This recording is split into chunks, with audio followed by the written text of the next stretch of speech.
My name is Carmen Okhmatovski, and I am a marriage and family therapist here at Safe Harbor. I offer talk therapy for individuals and for relationships, so whether that's couples, friends, families, youth and their parents. And then I also offer EMDR and brain spotting therapies. In layman's terms, I get together with people, we talk through any issues that they have, anything that they're dealing with. We will dissect those issues and see what all it is that's contributing to the problem and what also can contribute to the solution. We re-story the narrative, so like create meaning out of it and find whatever it is that's blocking our connection to ourselves, the connection to others, and then we find ways to reconnect to self and others. With EMDR and brain spotting, they're midbrain therapies, so we do a lot of really deep processing. That can be processing of current day issues, it can be processing of past traumas or old stories or old beliefs or patterns that people are stuck in. So there's a lot of processing and finding ways to reconnect. I feel like everything comes down to connection. So people will come to me if they're feeling disconnected from themselves or others. They could come for depression, for anxiety, for relational conflict, for difficulty setting boundaries. A lot of people come for past traumas that they've been through or current difficulties in relationships. So people really come for all kinds, just really whatever human experience they're having that they would like somebody to be a witness to or would like to help have somebody walk them through. I do this work because I feel like it's sacred. I feel like at the crux of human experience is being human with each other, being with each other. And I feel like it's the most important thing that we can do is to be there for each other, to witness each other's stories. In therapy, that's more one directional, but I feel like it's just a really meaningful line of work. What brought me to this work is my own experience when I was younger, not having somebody to stand in that gap and to help process through things that I was going through. And seeing also that people in my lives really needed somebody who was professional to step in, to mediate, help guide conversations, and help get to the root of what was the issue between family members, and mostly family members. I was going to say friends, but usually family. So I saw that gap, and I felt like it would be really important to have that kind of service available to people. And so here I am. What keeps me passionate about my work is seeing the progress that people make, seeing couples reconnect with each other and feel stronger in the relationship than when they went out, seeing people work through difficulties in relationships, even individuals coming in and working through difficulties in their outside relationships, or gaining a sense of confidence and freedom, or gaining a lot of insight and knowledge that reconnects them to themselves and makes them feel more congruent and stronger and like they have more purpose and direction in life. The helping professions have been influential for me. I wouldn't be where I am without having seen a therapist for quite some time. And I still see a therapist because I think that mental health is as important as physical health, and seeing a mental health therapist is kind of like going and seeing your doctor. You go more intensely when you have a physical ailment, and then you go every once in a while for checkups when things seem to be going along pretty smoothly. Therapy has helped me through a lot of past experiences, and then helps me kind of stay on a steady road, or helps to when I check in and kind of get some guidance, and I'm able to just process through things with somebody who's independent and objective in the situation. Therapists are so different from having coffee with friends, because they are objective and they do have different ears and eyes when they're in the therapy room, and they see things from a different perspective, and they're supposed to challenge you and help you to grow and point out patterns. So all of that has been really influential. I feel like I wouldn't be where I am today without that.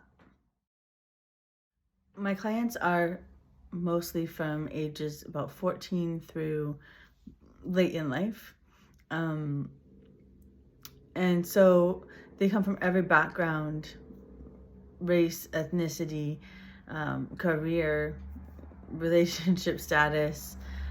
So there's nothing in life experience that is common through all of my clientele, but what is common with all of them is that they're very, it sounds like a cliche, but they're very brave. They come in and they lay open themselves and they have such vulnerability to share the things that they're going through.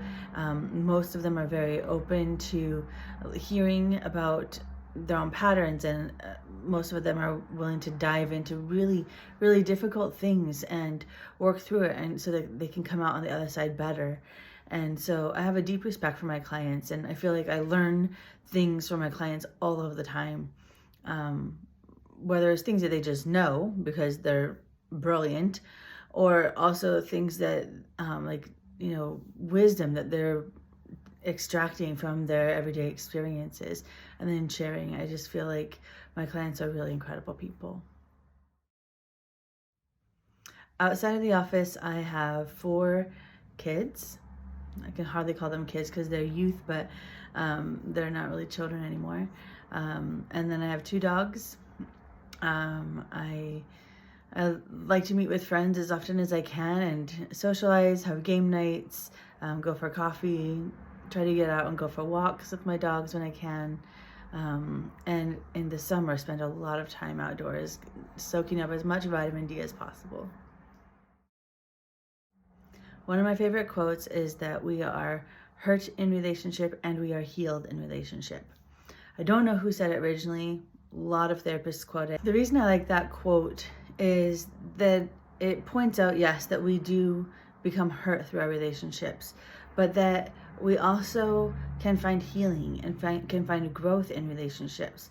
And sometimes that can mean in romantic relationships, sometimes it can mean in relationships with our parents or our friends, or even the relationship with ourselves or our therapist. Like, relationships have incredible healing potential. One of the reasons I like it is not only does it give a lot of hope that there is healing available, particularly in community and in relationship, but it doesn't specify what kind of relationship it has to be in order to heal. So like, we can find that healing in therapy. We can find that healing within ourselves if we're doing our own work. So I feel like it's a message of a lot of hope.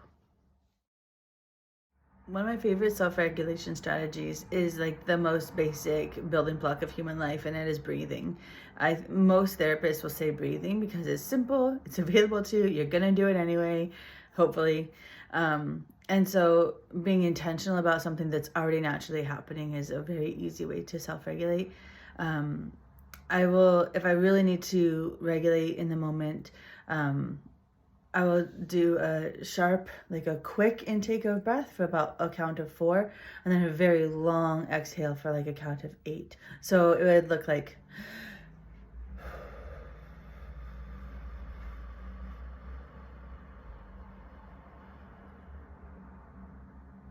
and one of the reasons that helps, that with that long exhale, is it tells our nervous system that we're not panicking, we're not running, we're not fighting anything. We use our body to regulate our nervous system instead of the other way around. So I find that super beneficial.